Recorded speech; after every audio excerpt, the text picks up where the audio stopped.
I don't. Yeah. You have a nice time down My there? uncle my uncle was British and they lived in Florida. And so they had his family coming over from the UK all the time. Yeah, my wife and I are both British, and we lived in Walnut Creek, San Francisco, and then Walnut Creek for almost a decade, and then we had kids, and it was just like it was impossible, that 8 hour time difference, the flight to try to kind of keep family and everyone happy and seeing everyone. So we had to move to the East Coast, and after living in Walnut Creek, my wife was like, "I'm not going anywhere with a winter," which doesn't really leave you many places other than Florida. On the East Coast. It doesn't really leave you many places to choose from, but we like it here. It's very nice. Um, Okie dokie. I've started the recording. Gene, if people come in, I'll let people in. Okay. But at the moment, this is nice. You guys have a private class. Yeah. Okay. Here comes Carolyn. Carolyn's coming in. Um, so I know, Gene, do you want to maybe just out? I know obviously you guys have this theme, like you have a small show coming up hmm around hmm shadows and close-ups. Is everyone aware of that? No, so I was going to give them a preview. Okay, perfect. So maybe let's do that now while we're Okay. waiting maybe for some other people to come in. You can give like a couple of minutes, just an overview, and then we'll dive in and we'll look at. So it's been a while since I've seen you all. The holidays is like a funny time. Everyone's busy and doing family things. So don't worry if you didn't send me any photos, but some of you did around the theme of texture, which is what was kind of the assignment from the last class. Aim of the next kind of sessions is to push you all on both. Hey, Carolyn. Um, you got the sun there in your eyes, uh, is to push you forward both conceptually and by conceptually helping you see better, which is kind of some of the work we've done already with filling the frame and leading lines and rule of thirds. And we'll go back over some of those things for reinforcement. But also, I want to kind of add in a little bit more as we progress with these classes, the technical, because true photography is a amalgamation of the technical and conceptual. I'd even argue maybe 80% of it is the conceptual, a way of seeing, but you still need to know how to use like the tools you have. Some of you have cameras, I know on the recordings, I think everyone here's got an iPhone, right? No one's on an Android. I think so. So everyone's on an iPhone, which makes life nice and easy. And I'm going to show you a few things over, maybe touch on them today, but over the course of the next few classes, that's going to basically help you make your iPhones more like a traditional camera. I know you guys may have done some classes with Yoni and some iPhone stuff, so some of it may be repeat, but there's a lot of new stuff that's come out even since December. They released a big new update, both Adobe and Apple in December, which made the camera much more powerful on your iPhones. Whether you've got an iPhone 14 or an iPhone 17, it doesn't matter. So we'll talk through that. Anyway, over to Gene.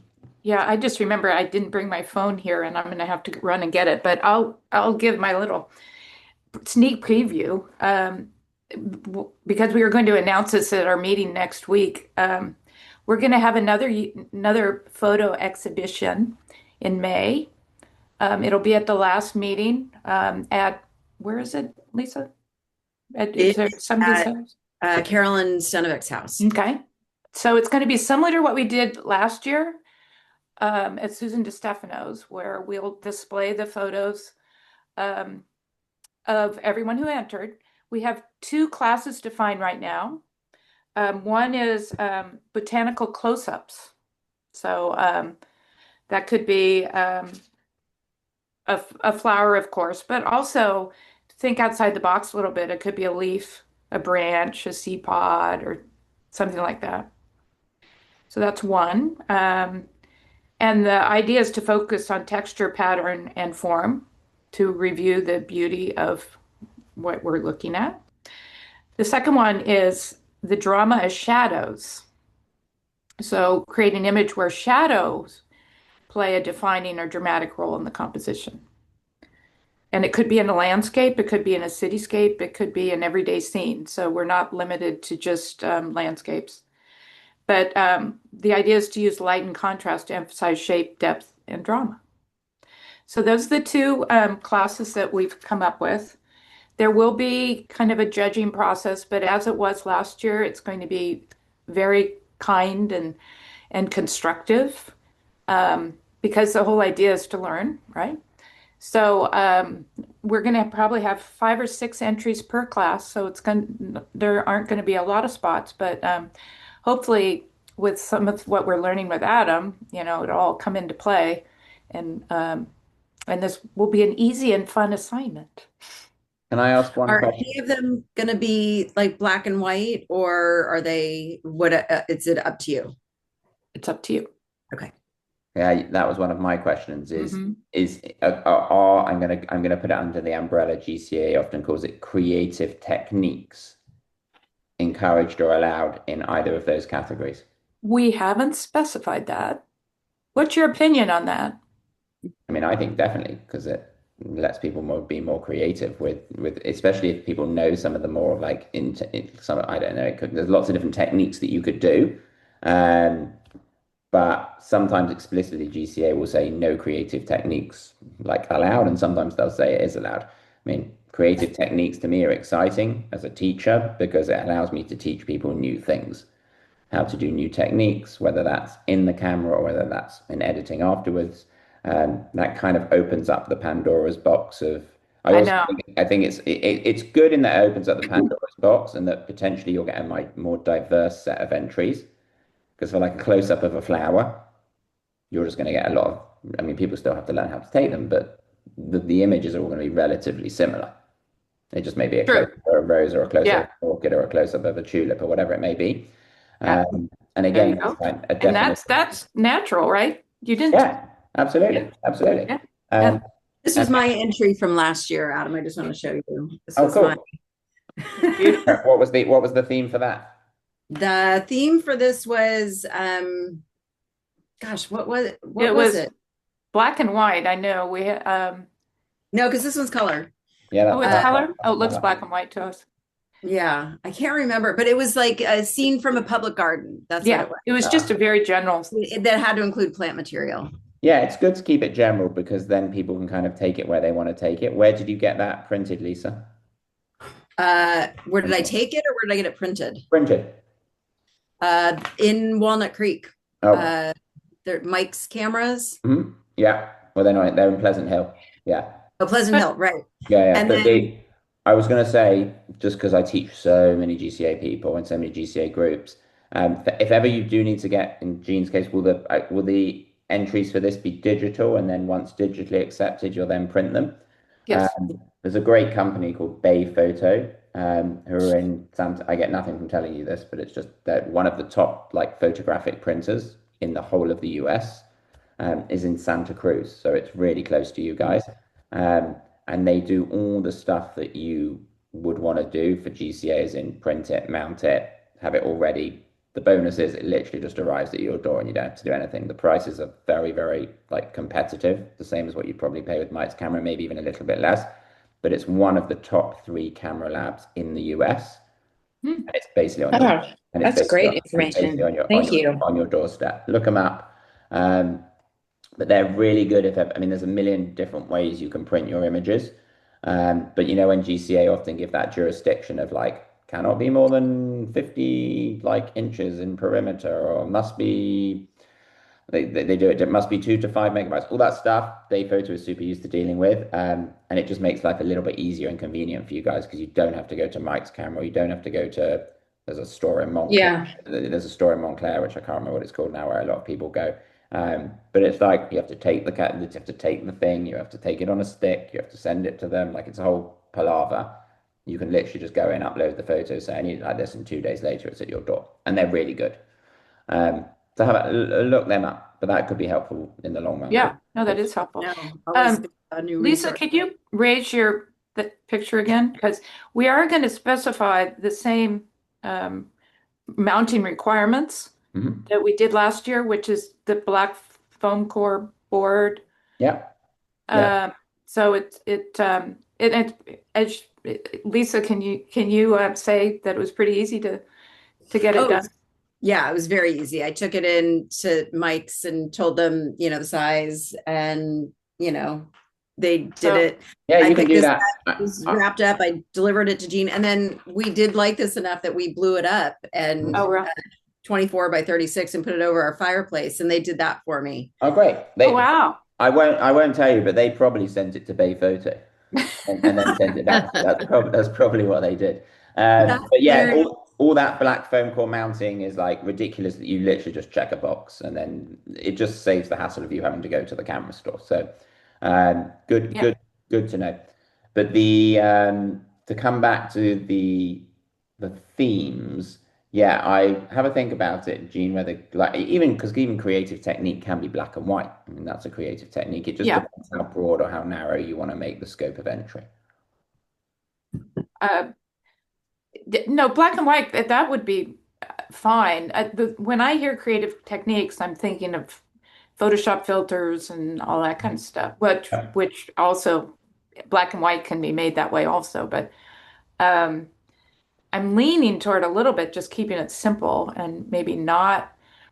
Well, I don't want especially people to focus in on the glitz rather than the composition and yeah, whatnot of the and photo. also you don't want to intimidate people.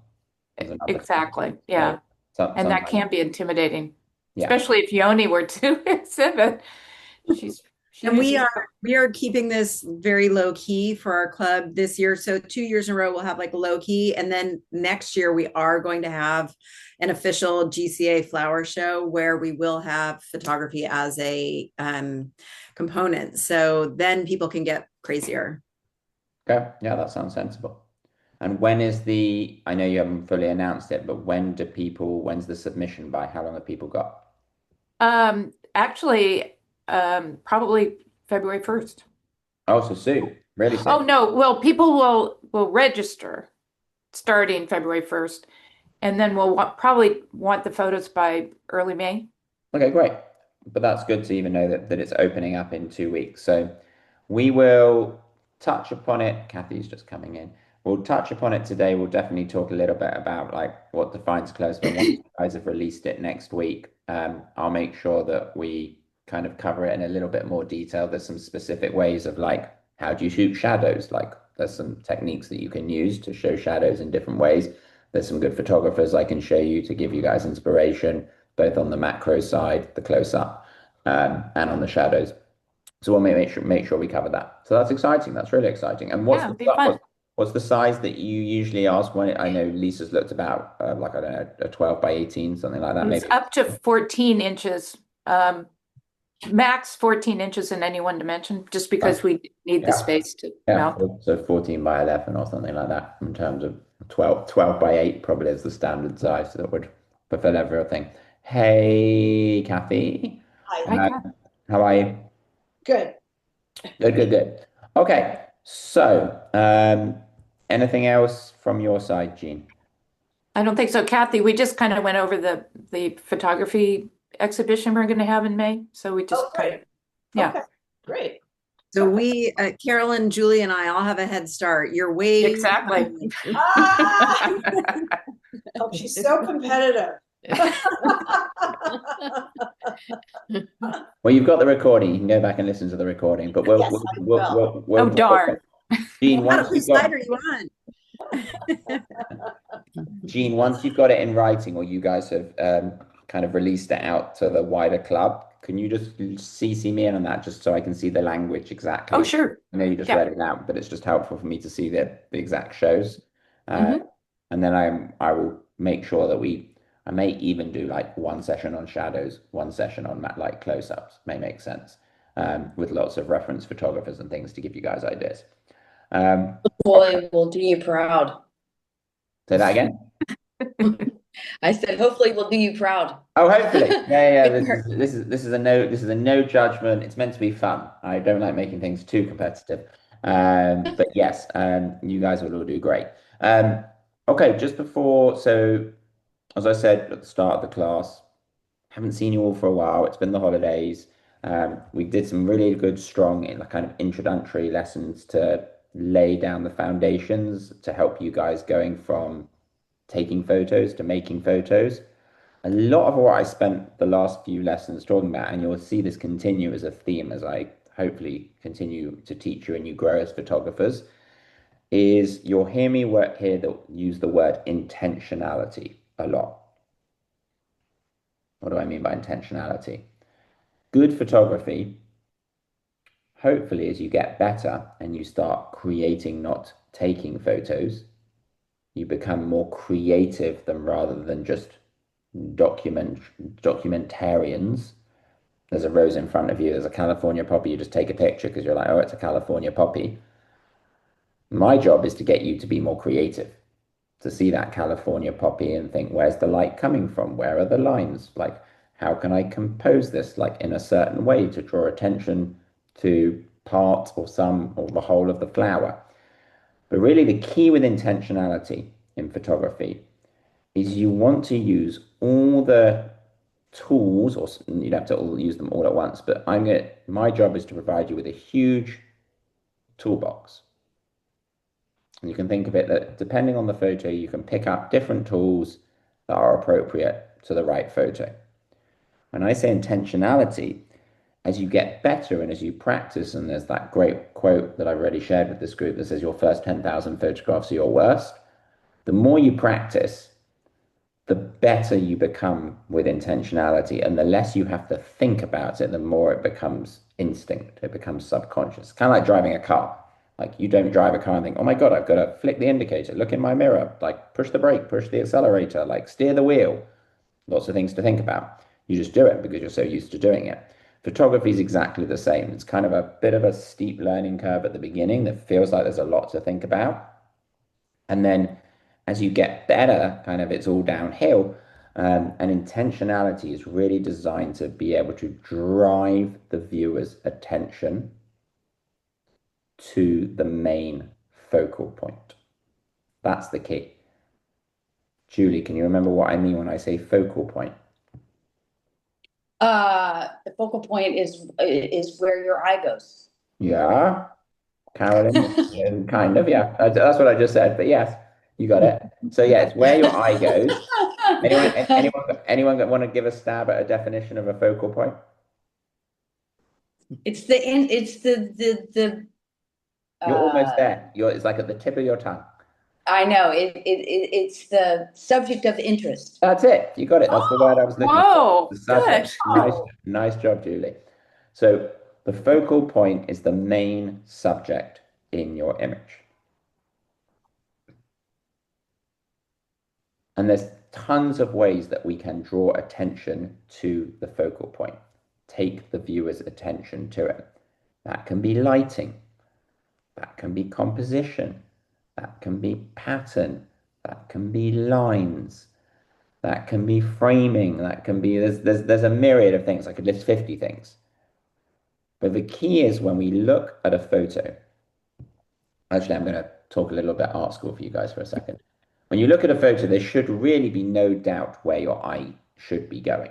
It's all subconscious to the viewer, but you as the photographer should have been intentional and thought it out and thought, I'm going to use X, Y, and Z to take the viewer's attention to the focal point. I'm fortunate enough to judge a lot of photography contests, everything from beginners to professionals.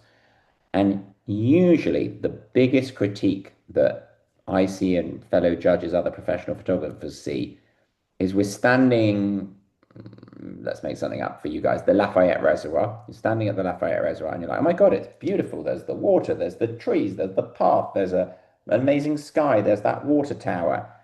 The temptation is to try and show everything. And really good photography does the opposite. Really, we live in this like busy, chaotic world. We're walking in Broadway Plaza and Walnut Creek. We go downtown San Francisco, wherever we go, there's like a ton of stuff going on. You want to try and distill the complexity of the world around you. That's the key. And the best way to think about doing that is if I was making a portrait of the Lafayette Reservoir and I was painting it, I'd go there and I'd have my canvas and I'd be getting my watercolors and I'd be adding it to my canvas to paint the Lafayette Reservoir. I was making a sculpture of it out of clay and metal. I'd be getting my clay and metal and I'd be building it up and I'd be adding stuff to my artwork. Photography, and again, this is something I mentioned to the class before, but I think it's important to reinforce. Photography is the only art form that is the inverse thought process. This is me getting really art school on you, but when you get your head around it, it helps you make more powerful images. it is by having the inverse thought process, it is the only art form where it's essentially an art of exclusion, not inclusion.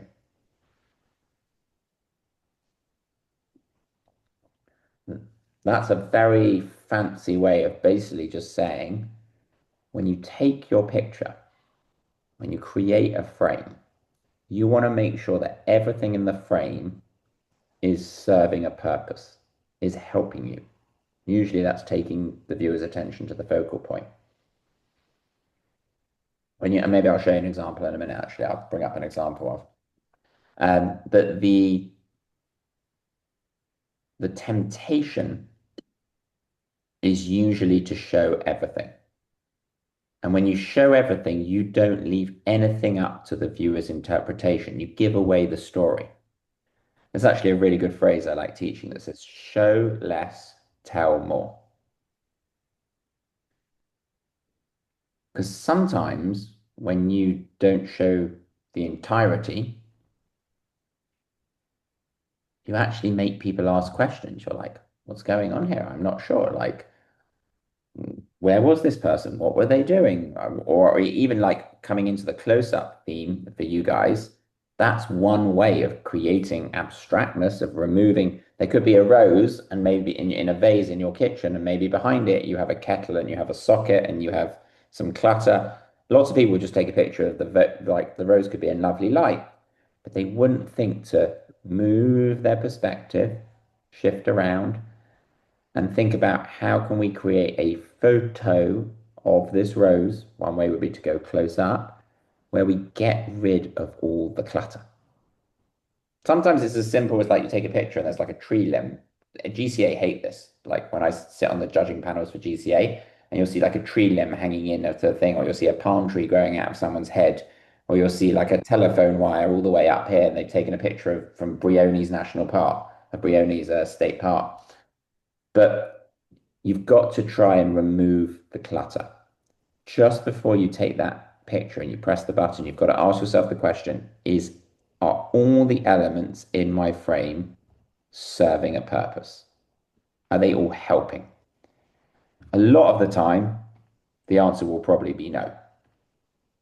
And then you've got to take some out. I'm going to show you a perfect example here. I'm going to pull this into our presentation. So take a look at, I'm going to share my screen. Okay. Take a look at this picture. This isn't from your group, but it doesn't matter. It proves the point. You guys see my screen okay? Yes. Okay. So this is a really pretty picture. Okay. But where does your eye go in this picture, Jean?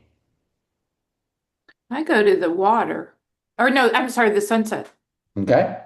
Lisa, where does your eye go? I'm distracted by that streak of light in the lower left-hand corner. Yeah. Carolyn, where does your eye go? I feel like my eye is moving kind of all over. Yeah. So I'm showing you this picture to precisely prove the point. So this is a good picture, as in it's a good photo in that it was an amazing sunset. The photographer realized there was like a great shot to be had here. The problem is they've included too much.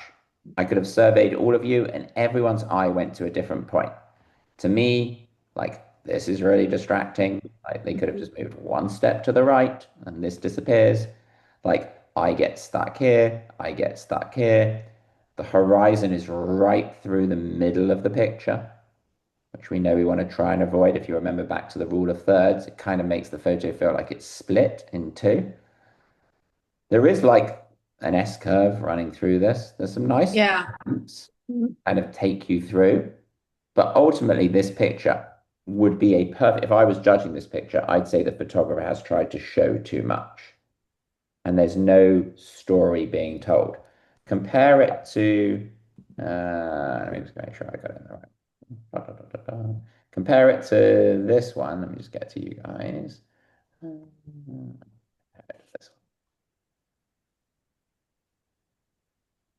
What's the focus on the one on the right? What's the focal? Definitely the sunset. It's all about the sunset. You got it. Right. So there's still a few I could only kind of recreate it as best I could. But that is a perfect, this one, the photographer needs to just zoom with their camera or move. Often we can zoom with our feet. But if I'm looking at both of those pictures, the one on the left undoubtedly has way too much negative space down here, which is not serving to help. And ultimately, I always have to ask myself a question, where's the focal point? What's the subject? I think the subject here is these mountains and the sunset. So what can I do to be intentional and to take the viewer's attention there? This is a perfect example of show less, tell more. You don't really know where I am there, even. This gives all the game away. Can you see the difference? Everyone see the difference between those two? And there's tons of different ways that I could have played with this or cropped this or shot this as the photographer. Like I could move this and I could bring it down here as a nice pretty picture. But then I'd be, if I was judging that, I'd be like, actually, whoever took it, I wish you'd taken one step to your left and you would have removed the house. Because the house doesn't need to be there down there. There's a house on the bottom right-hand corner. So a lot of it is thinking about like our world as this kind of 360-degree, like three-dimensional world, obviously, that we live in, that you can move around. A big part of it is sometimes just being patient. You may be taking a picture of shadows of some people on Ocean Beach at sunset, some silhouettes, just making something up that ties in with the theme. But there may be an annoying person in the background. And if you wait 2 minutes, they disappear. But if you don't wait, then you don't get the right picture and you're showing too much. I'll actually show you a good shadows example here. I've just got it at the tip of my tongue. I know exact picture I want to show you. Da, da, da, da, da.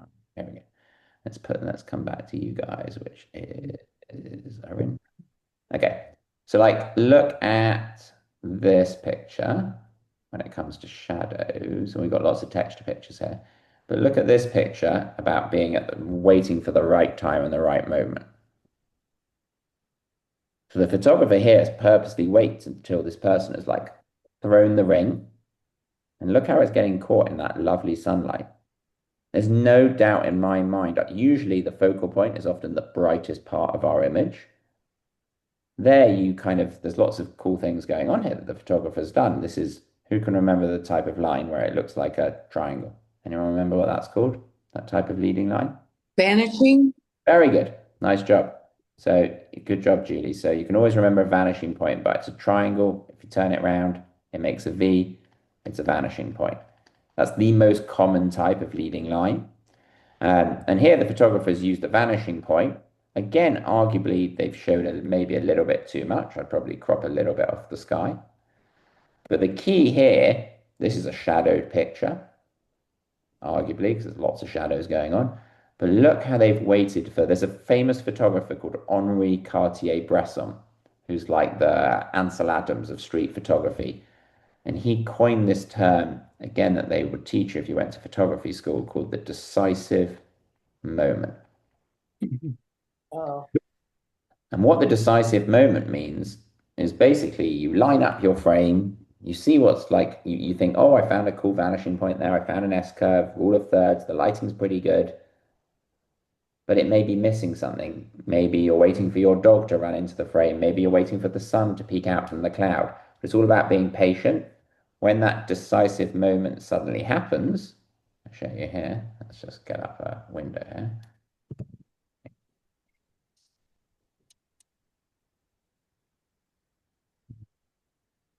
When that moment happens, this is Henri Cartier-Bresson.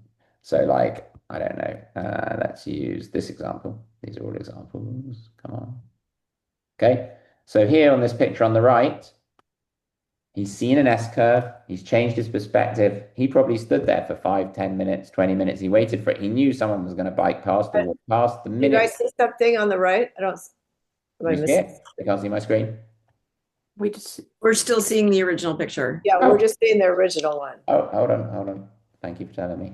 Da, da, da. How about now? That's we're a seeing- You see it? Okay, now we see a bunch of black and white photos. Yeah, that's what I want you to see. Exactly. Oh, okay. Yeah, Okay. yeah, that's exactly. So what I'm showing you here is just look at this photo with the cyclist. This is an example of the decisive moment. So Henri Cartier-Bresson has kind of figured out there's an S-curve there. He knows that there's something that should be on the nodal point. and he's just waited. Oh, Sometimes I've actually seen this as a show on where the whole show for GCA is all about this, not your club, but other clubs, is all around this concept called the decisive moment, which Hmm. just basically is a fancy way of just saying you see a shot, but it's not quite what you want, and then you wait for the man to jump over the puddle. He's there, and you know he's going to jump over. You just wait for him. Yeah, that's amazing. Yeah. Um, have you guys heard of Henri Cartier-Bresson before? Mm-mm. No. Yep. So so I'll show you another famous picture of his that you've probably seen. You ever seen this picture? On the bottom left, you ever seen this one? No. no. Really good one for your shadows assignment. This would be great for your shadows Wow. class. Um, but he's done a few things here. He's like played into those 4 P's that I taught you earlier, had to like in the last sessions: patience, perseverance, practice, and perspective. He's changed his perspective. He's gone lower, so the people look huge. B, he's been patient. He's waited for the man to jump over the puddle. C, he's like changing his perspective as well as he's probably been patient because he's waited for it to rain. In his mind, he's probably thought, I see this picture almost before I've taken it, and I wanted there to be rain on the floor so I get the reflection of the Eiffel Tower. And then when the man jumps, he took the picture. That almost looks like it could be Photoshop that these people got put on because how do you Yeah. get all those things happening at the same time? It does. I mean, who knows? He may have got them to do it, but I don't think so. He is the most famous street photographer. Wow. Huh. He's 1930s, 40s, 50s, 60s, 70s, but he's like the forefather. He's how Ansel Adams is for landscape photography, Henri Cartier-Bresson is for street photography. Uh, Huh. but you'll see a lot of these street photographers, and I'm going to actually next time I'm going to show you a lot more, but I'm going to show you one more here, which just there's a really famous photo. There's another, you can write this guy down called Rennie Burri, Renburri. And this is a really famous photo called Men on a Rooftop. It's in Sao Paulo in Brazil. Hmm. What time of day do you think he took this? Well, the shadows are straight. Yeah. Kind of late in the day. Yeah. Literally look at this is like 10 minutes before sunset. Yeah. Look how long the shadows are on the people on the right hand side. Now there's a lot going on in this picture. A lot. Like a lot of people actually, I teach this photo tour, I've seen it taught, and a lot of people say there's too much going on. It almost feels like 2 photos split in half. But the aim of Yeah, I don't get it. Like, why? I don't understand the perspective. Anyway, go ahead. he's on a building even higher than they are, looking down. Oh, So imagine you're in like Manhattan or you're in San Francisco, rather than be in the Transamerica pyramid, you're on the Salesforce Towers, you're higher. So he's in a building looking down on the street. So he's looking down on the street and he's looking down on this other rooftop that just is below the level that he's at. So huh. this is the kind of photo where you kind of look at it and you want to ask questions. You're like, what on earth is going on? Why are there just those 4 like shadowy men with or women with big shadows coming across them? But this image is used a lot again to teach decisive moment. He waited, he saw it, he changed his perspective, um, and created something really interesting. Look him up, Rennie Burri. I'll show you one more actually, just while I got this up. Have any of you ever heard of a photographer called Irving Penn? Nope. Oh, I'm going to give you, I'm excited. You guys are going to get an amazing photographic education. I'm going to teach you loads. So this guy, Irving Penn, he actually just had a huge exhibition unfortunately it's finished now, but a huge exhibition at the Dion. And this guy, primarily fashion photography, lots of portraits, like here's Picasso, here's Robin Williams. Um, but he had a daylight studio in San Francisco. No artificial light, it's all just giant windows. And he would always photograph his subjects either very early in the morning or very late in the afternoon. You can do exactly the same in your house. You can use a window, which creates really soft, diffused light, And towards the end of the day, you are going to get, depending on the angle, let's just say you were photographing a bowl of fruit, a still life, or a rose, a close-up of a rose, you're going to get more of this big word that you'll often hear me talk about called dynamic range. Anyone remember what dynamic range means? Mm-mm. Anyone want to guess? Like range of light. Yeah, good. Julie, you're good with the definitions today. So the definition of dynamic range, write this down because this is really important. And you see this come up a lot when like things are judged by GCA judges. Dynamic range is how much light your camera can see from the darkest of the darks, the shadows, to the brightest of the brights, the highlights. Huh. In general, whenever we take photos, usually we want there to be as much dynamic range as possible. We want to be able to see more light because when we see more light, I'll just do it. This is per cat. More dynamic range equals more light, which equals more color. Not in this case because this is a black and white. It equals more color, more contrast, more clarity. Things look sharper. They're not sharper, you're just seeing more light.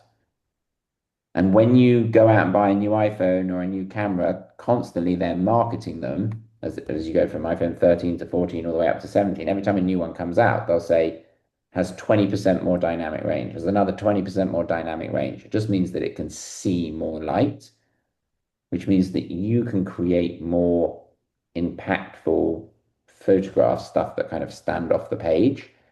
And Irving Penn was the first real like highbrow photographer to fully harness dynamic range. Before him, this is like 1950s, 60s, 70s, it was kind of a bit frowned upon to use really dark blacks and really bright whites and lots of shades of gray in between. Now most people lean on that. This is a really famous picture of the shoe. I mean, obviously it's got like interesting pattern. Notice how he hasn't shown everything. What I talked about at the beginning of the class. He hasn't shown me the person holding the shoe. I can't see the face. That helps to draw attention to the glove and the shoe. I don't need to see that person's face. That would be distracting. He hasn't shown me like the top of Picasso's hat here. That's on purpose. He's intentionally like Irving Penn done for a flower club. He's done tons of stuff with flowers. It's mostly flowers that are dying, like wilting flowers. He did a huge series of these. He's got a massive book. Here it's very good. I'd recommend it. He's a very, very, very famous photographer. But the reason I'm showing him to you here is because even in these ones, he loves photographing like flowers in decay, is creating a lot of dynamic range. This ties into the close-ups. I'm going to teach you how to do this. I'm just giving you a bit of an education first. But look up Irving Penn. He'd be a good inspiration for the show, especially the one of the close-up of flowers. He's very, very well known. As I say, mostly flowers in decay does a lot just on white backgrounds and black backgrounds, but some really close up like this, and some where he's showing series of flowers like this. But yeah, he's a good. Unfortunately, he had a massive. Literally, they took over like the whole basement of the DeYoung about 2 years ago. They did a huge exhibition of his.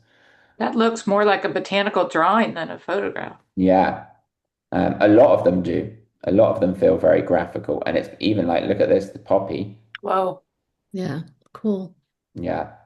Now, How does interesting. he gets the petals to look translucent? Yeah. I knew you were going to ask me that. So I was going to say why I love showing people Irving Penn is Irving Penn is accessible even to the very, very, very beginner. Irving Penn's not using any fancy photography lights. It's all natural light. So it's all positioning of the flowers in relation to where his windows were in his studio. So to get this kind of translucency, transparency coming through the flower, he's got a window over here where light is coming through. So imagine he's here taking his picture. He's got a light coming from behind the flower. It's just window light. But then he's got another window over here, which is lighting up the inside. And he had a studio where it's really interesting. You can read about him where like kind of he knew like in every corner of his studio where was the optimal time to shoot. Oh, So if he was working from 10 till 11 one day and he knew he was photographing a flower, he'd take it to one corner of the studio where he knew at that particular time, because obviously the sun is moving, that's where he was going to get the most dynamic range. But if he was to maybe taking the same flower at 4 to 5, he'd go all the way to the other corner of his studio to a different window because he wouldn't be able to get what he got. And you have this in your homes. Like if you take pictures using the front window rather than the back window, depending on the time of day and depending which way your house faces, you're going to see that maybe your living room is great for morning photos and your back of your home is better for evening photos or vice versa. But to answer your question, Julie, it's all positioning the flowers in relation to where the light is. This is a really good example. Actually, it's not a close-up, but where do you think the light's coming from here? Anyone got a guess? That flower in the middle is very bright. Yeah. yeah. From the But front and maybe Yeah. from the right side? absolutely good. And you may remember that when I the very first class I taught you guys, I gave you a clock. Anyone remember this? Mhm. Like I gave you a clock and I said, imagine that you are always at 6 o'clock taking your photo. And that your subject, in this case, let's say it's a close-up of a flower is always in the middle of the clock. In an ideal world, you really want the light coming from behind you, from 4, 5, 7, or 8. This is to say, this is true in the world, like when you go outside, ideally you want the sun coming from behind you. It makes life much easier. But if I was taking a picture of Julie, who's got a window behind her, you can actually see that the webcam is kind of struggling to get Julie and the brightness of outside and balance it up. If Julie spun around her laptop so that basically the camera had the window behind her, as you don't need to do it. But in fact, I'll do it. Here, I'll show you. So look, so guys, I've got a window here. Look how I'll take my glasses off so you can see. So I've got a window here that's behind the camera shining into me from about 4 o'clock. The minute I turn around this way, look how my face is like not as nicely illuminated. Look at the difference. It's just me moving. Yeah, oh, it does now. See the difference? Look, there's like really shadowy, the light's coming from the side. This is what we call front facing light. And that's what that picture had, the one I just showed you. If you want to make as much dynamic range as you can in your image, you want the light coming from behind you onto the subject. So let's test that theory. Let's ask. So Kathy, if I was taking a picture, let's draw a little diagram here. If this is you, excuse my terrible drawings, but if this is you, okay, and you're taking a picture of a friend or a flower who's standing here, do we want the window to be here, red, or do we want the window to be here, orange?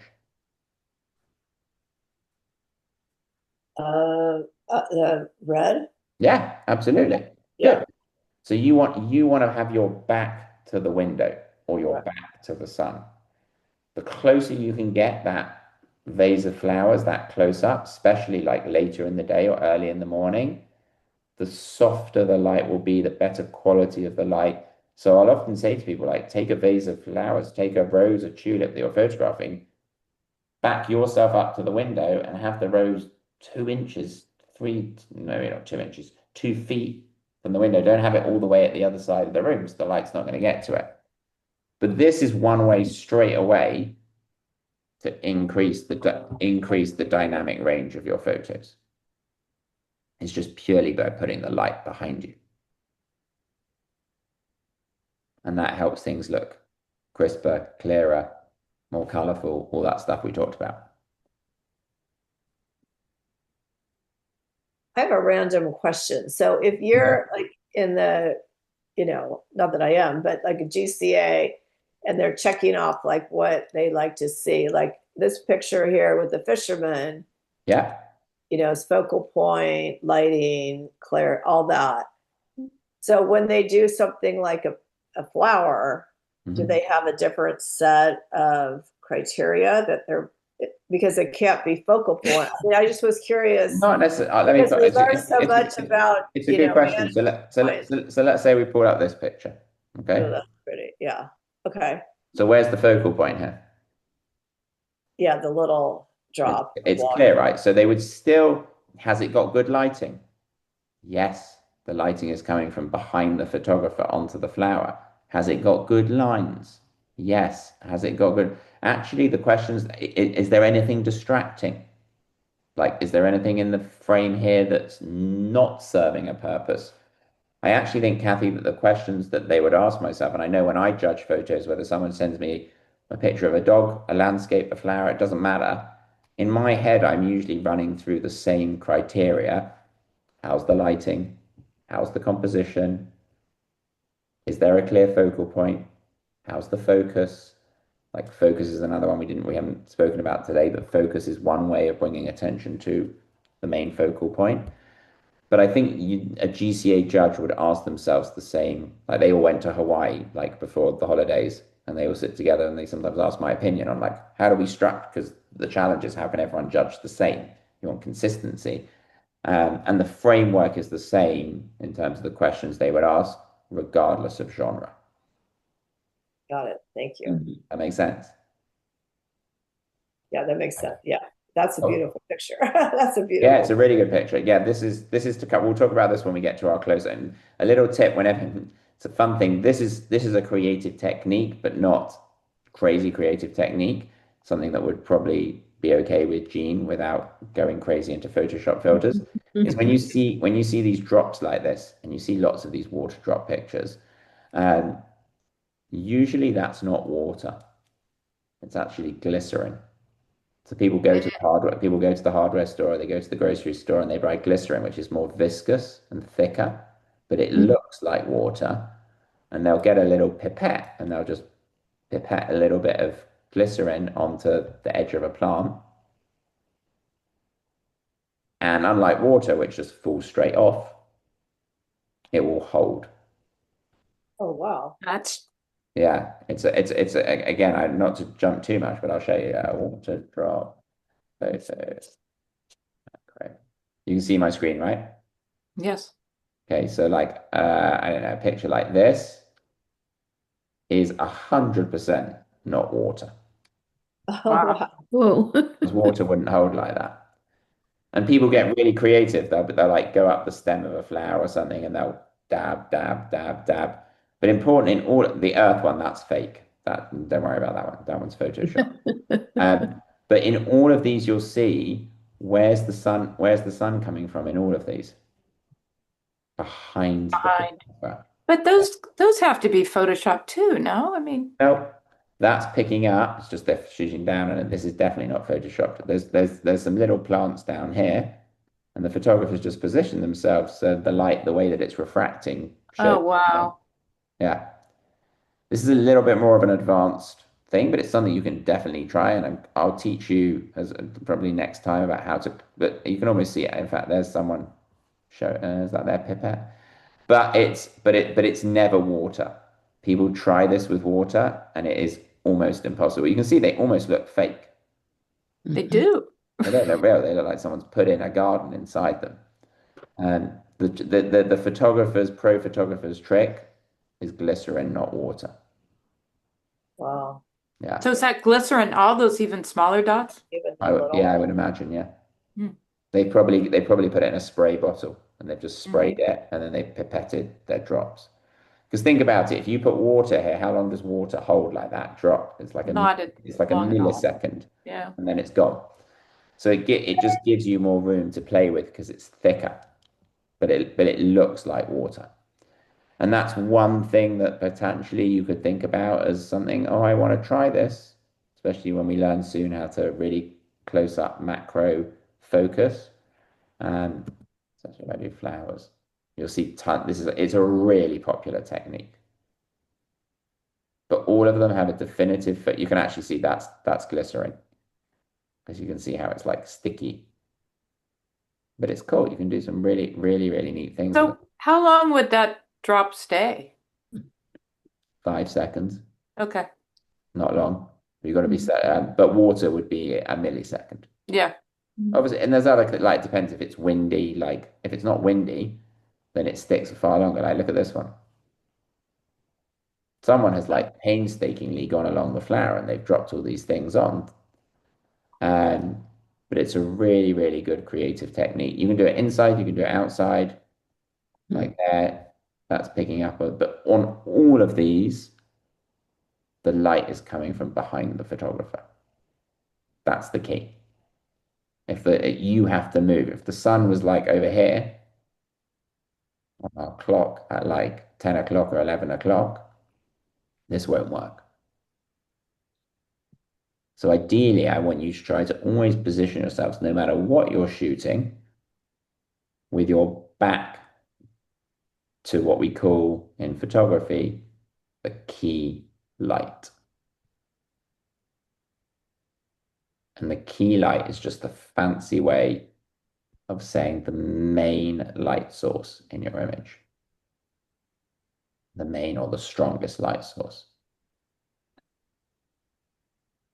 Which in the real world is always the sun. Inside, it's usually a window. But sometimes it's a light bulb or a light fixture that you have. But the aim is this is, and again, like if you sit on something that's a little bit more intermediate or advanced, you'll hear photographers chatting photographers' language, and they'll say like key is in the wrong place. Key is too strong. That just means the main light. Main light is too strong. The main light is in the wrong place in the photo. So you'll see that term. It's a good term to know. Key light just means the main light source in an image. Okay? Anyone got any questions on that so far? Yeah, so I guess if you're doing a sunset, or in this case, you have the sun coming through the clouds, then the light cannot be behind you, right? Of course not. That's the anomaly. Yeah, this was Yeah. I shouldn't have really drawn that with this picture up. But so when I say I want the sun behind you, there's no rules in photography. So it makes life easier for your camera if the sun is coming from back here and back here and back here and back here. But if you're shooting a sunset, if we went to the beach, then obviously the sun is going to be coming from like 10, 11, 1 or 2. This is a whole, and this will actually play really nicely into your shadows theme because this is easy to create shadows. This creates a whole genre of photography called backlit photography. Write it down. And I'll define it. Backlit photography means any photo where the key light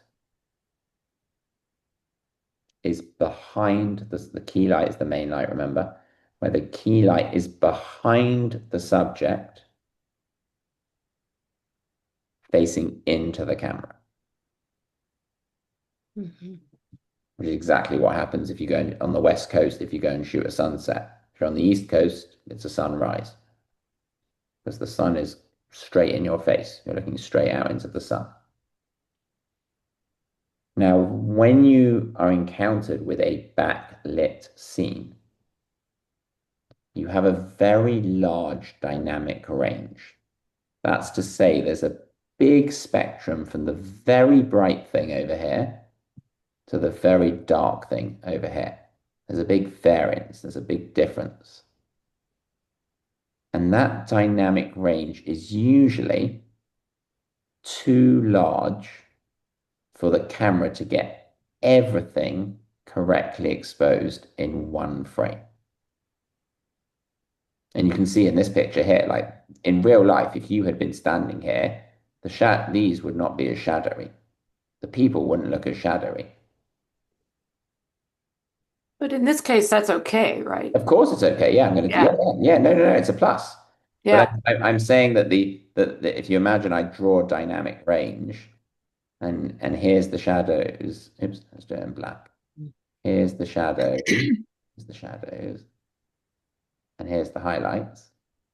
What's happening here is your dynamic range on your camera is fixed. You can't change it. You can just move it to cover the shadows and highlights. You can't make it any bigger and you can't make it any smaller. The better camera you have, the more dynamic range you have. But the sun is sitting over here. It's like beyond the realm of dynamic range. And the rocks are like over here somewhere. What this photographer has successfully done is they have shifted, I'm going to teach you how to do this in a minute. They have shifted their dynamic range so that they've kind of like shunted the whole thing along to the right to mean that the sun is not white. The sun is correctly exposed. The byproduct of doing that is you leave everything else behind. So the rocks all of a sudden are no longer captured. The data for them isn't captured, as in they don't look bright. But in lots of cases, that's desirable because what happens when the shadows fall beyond the dynamic range that you can capture, or the dark bits, then they become essentially silhouettes, which is what's happened here. They're just black, but that's good. I mean, that brings drama and interest to this photo.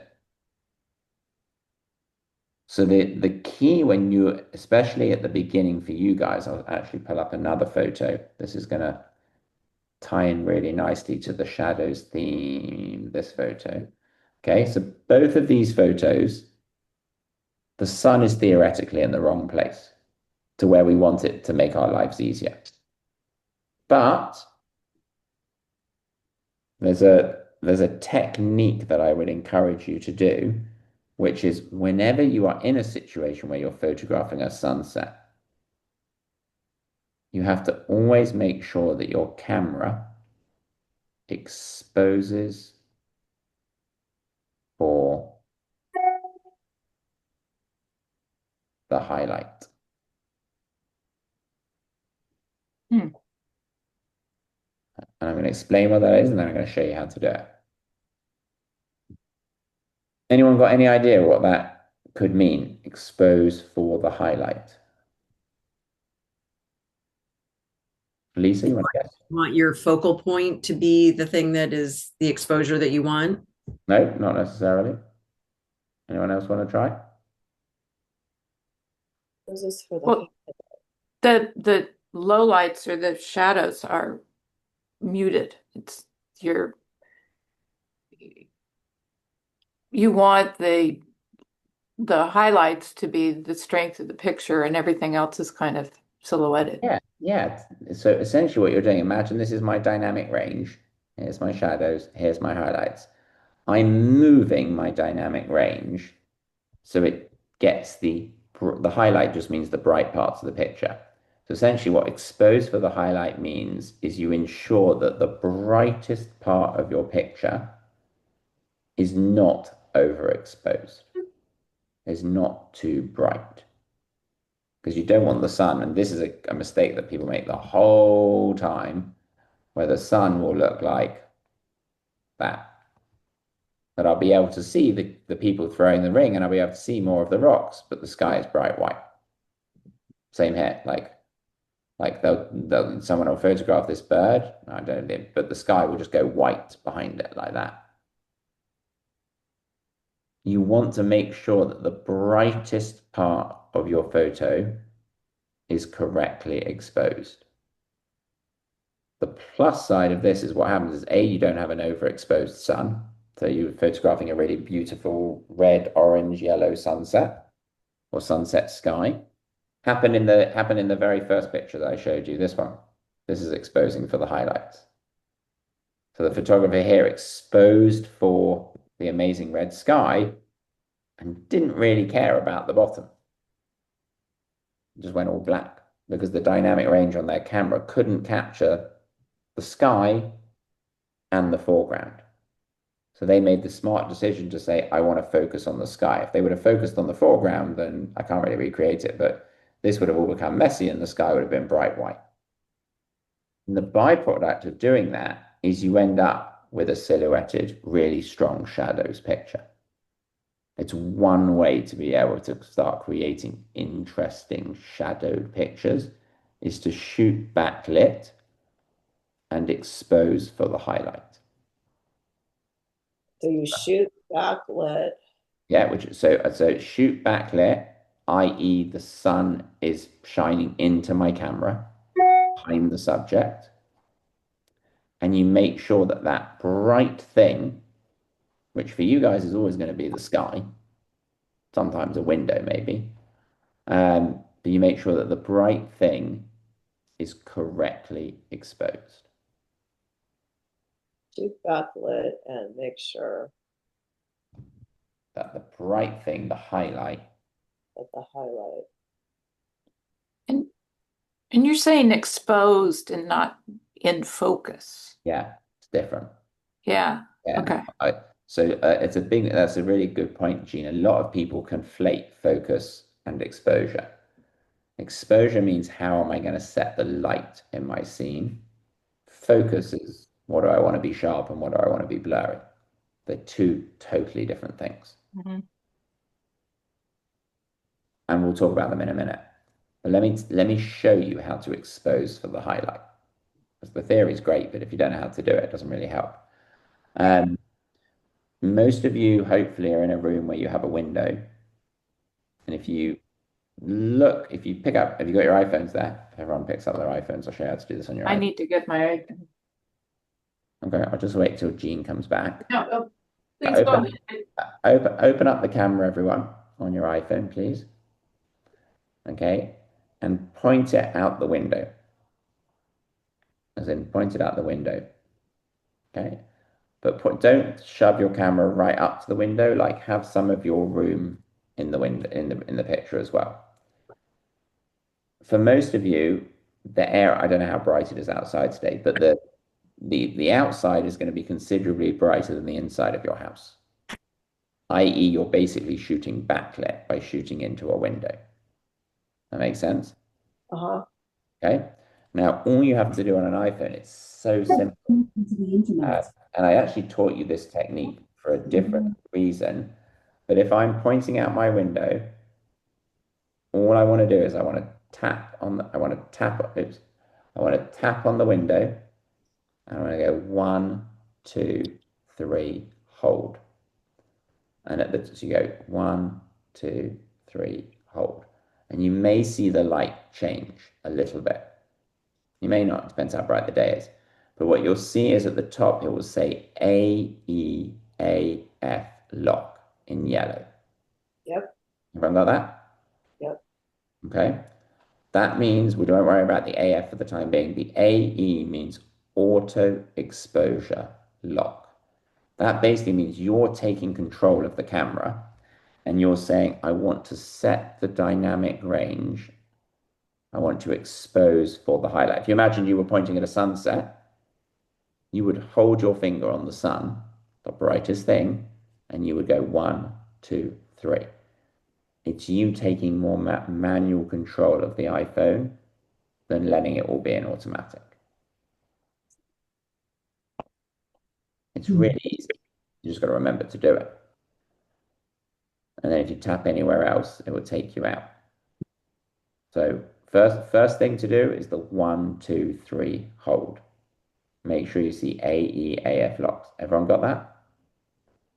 Julie, we lost your webcam. If you wouldn't mind turning it back on again, it would be great. Okay, I'm having difficulty. First of all, I'm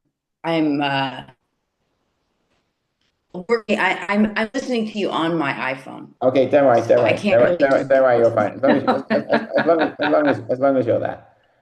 Don't worry, don't have to turn it on. I just want to make sure that everyone was following. Now, when you do the 1, 2, 3 hold, your square will kind of flash, your yellow square, and then it will kind of go solid. If you look carefully next to it, there'll be a teeny weeny sun on the Yep. right hand side.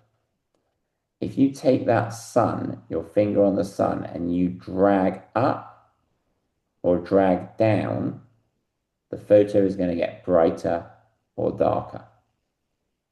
It's a little bit fiddly, Oh, wow. Okay. okay? Mhm. So what you would do generally if you were photographing a highlight, a bright thing, is you would take it down a little bit. You'd reduce the exposure. Hmm. You'd compensate for the fact it was bright. If you're inside in a restaurant and you're taking a picture of a friend and you click and hold on them and you want to make the photo brighter, you just lift the sun up. And you'll see this happen in real time. You should be seeing the picture get brighter and darker as you slide it up and down. This is a great way to start being able to control exposure on an iPhone.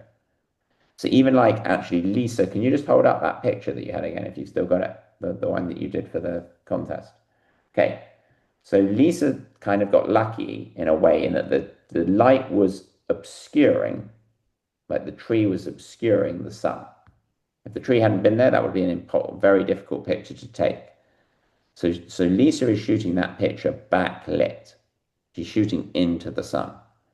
If she was taking it again, I would want her to hold 1, 2, 3 on the top of that tree where the sun is, and then take down the exposure. Like if I was critiquing that, Lisa, I'd be like, yeah, the sun is a tiny bit overexposed, just a little bit, but I think you could have toned it down a little bit. You could have exposed the highlight a little bit better, but it's pretty much there.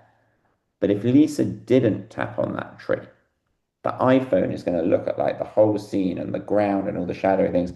And 9 times out of 10, her whole sky would have been white, which she hasn't got. She's got really nice detail in the sky, nice color, nice clouds, nice texture. So the key, it's a two-step process. We're good, Lisa. You can take it down. A really good photo. So you're gonna hold 1, 2, 3. You're gonna wait for that AEAF lock sign to come up at the top. And then you're just going to dial up the exposure with the sun or dial down the exposure, depending on what you want to do. If you want Is to, that something you can do after if yeah, you miss it? yeah, 100%. The problem is with doing it after is one, I'm just a big proponent of trying to get it as right in the camera as you can. And two, depending on, I'll ask you guys in a minute, we'll check. But a lot of your iPhones probably at the moment are set up where you're taking JPEG images. You may have seen that come up or the word come up. A JPEG image is a standard photo file. It's like across the board, unless you change it, every camera, every phone takes a JPEG. Problem is with a JPEG, Lisa, is when you go to edit a JPEG, and you may have experienced this if ever you've tried to edit on your phone and do things, the more you edit or the more you play with it, it's kind of like you scratching away at the negative of the photo. Every change you make is something called destructive editing. It actually damages the file. You're like losing quality and losing quality and losing quality every time you make one of those changes. So we try and avoid that by trying as best we can to get it right in camera. Makes sense. Yeah. The second thing that we can do to help that, which while we've all got our iPhones, I'll get you guys to turn on, is if you go to the main settings of your phone, so like the main settings, swipe out the camera and go all the way down, about halfway down to where it says camera.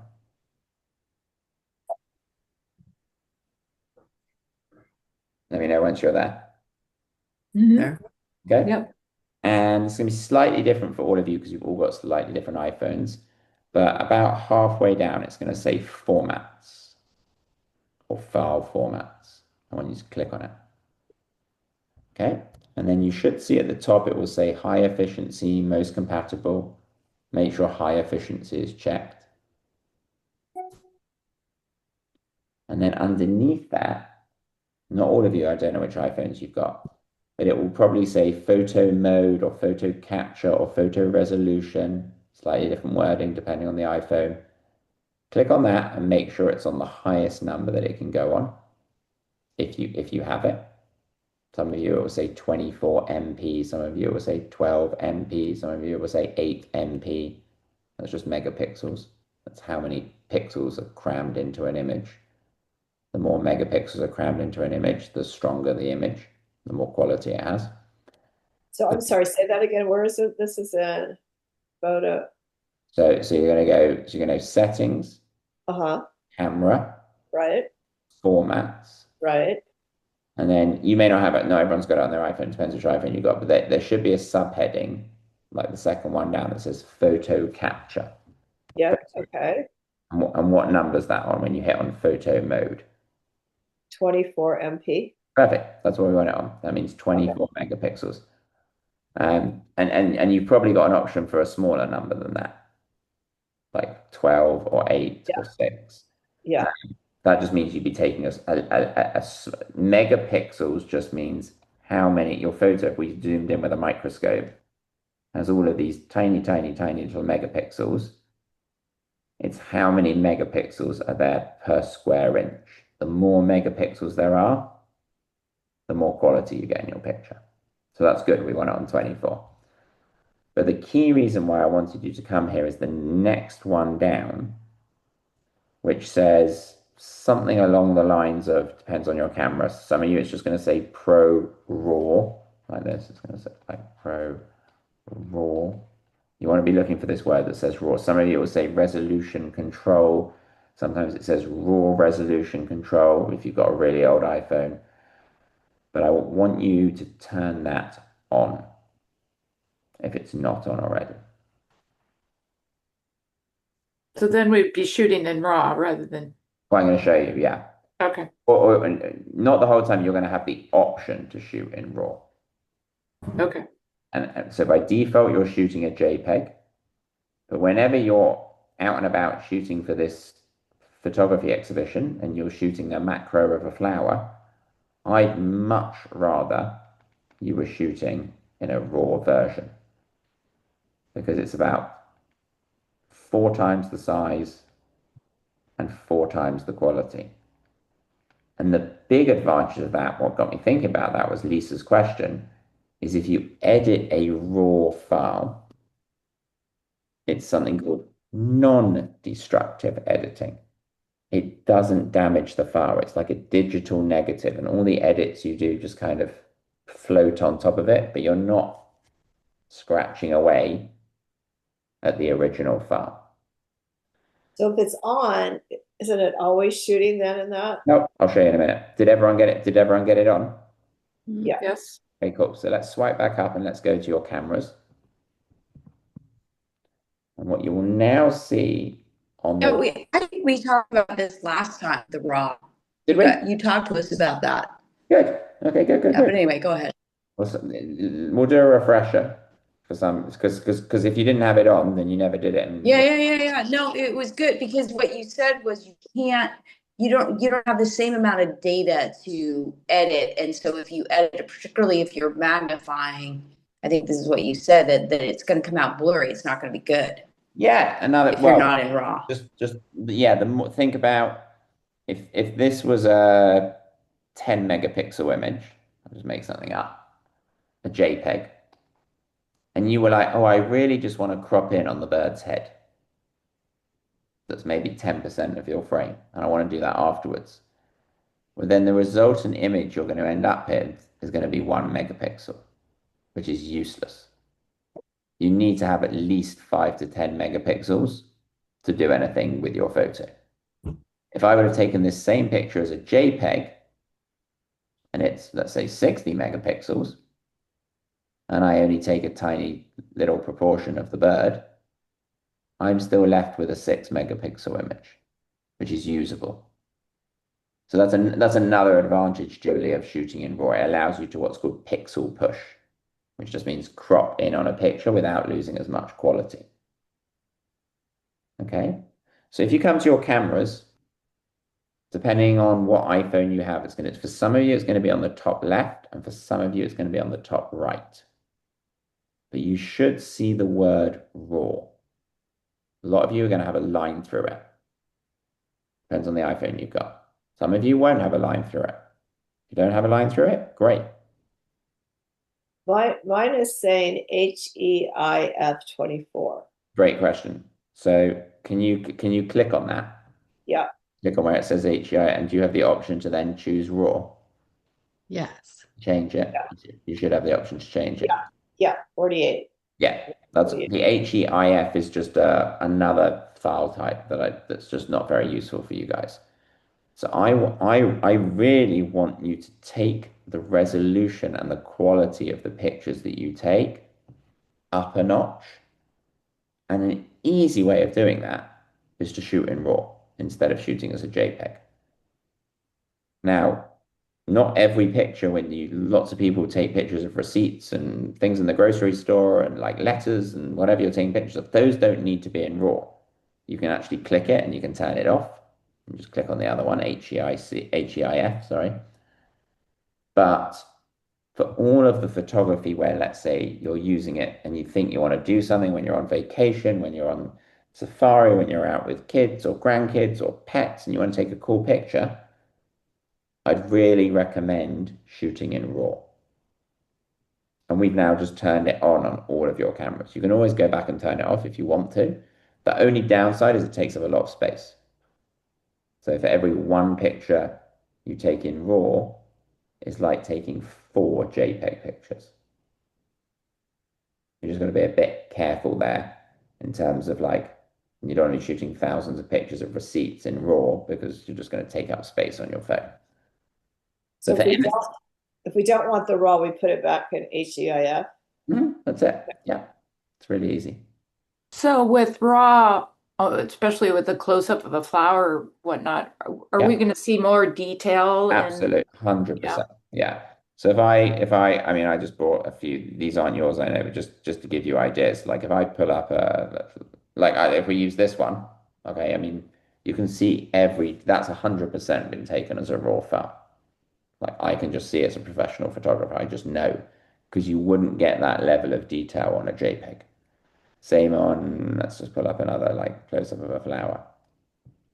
Like, not perfect, this picture, but it's definitely a raw photo because you're seeing more dynamic range. And remember, when you see more dynamic range, you see more light, more color, more contrast, more clarity. 4 Cs. Write that down if you didn't get it down earlier. I'll write it because that's and raw is one. Putting your back to the light is one way to do that. Shooting in raw is another way to do that. So when you shoot in raw, this equals increased dynamic and increased dynamic range equals 4. Well, actually, it's not 4 Cs, it's 3 Cs equals increased light, which equals 3 Cs. Increased clarity, increased contrast, and increased color.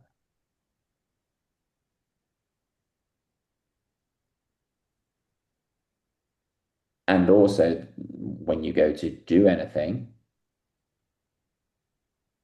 with the photo afterwards, whether you're editing on your phone, whether you're editing on your computer, because you've got a much bigger canvas and just it is like a digital negative. It's like having just like an empty blank canvas. Anything you do to it doesn't degrade the file. It's called the whole way this program that I'm showing you all your photos in Lightroom works is it works in something called non-destructive editing, which means I can do anything to a picture and I'm not really damaging it. I can mess around with one of your pictures here and I can make it brighter or I can do whatever. Just I'm going to screw it up on purpose, whatever I want to do on it. But the original was always there. It's basically impossible to make a mistake because everything you're doing is kind of virtual on top of it. Is Okay, that through Lightroom or it's because it's raw? because it's raw. Okay. Yeah. Lightroom, I'd still be able to do it like one thing at a time, but the difference is if it was a JPEG, and tons of people when I asked for like a lot of you guys sent me, which is fine. You sent me JPEGs. I'll see if I can find one. So even let's use one of the ones you. Let's look at this one.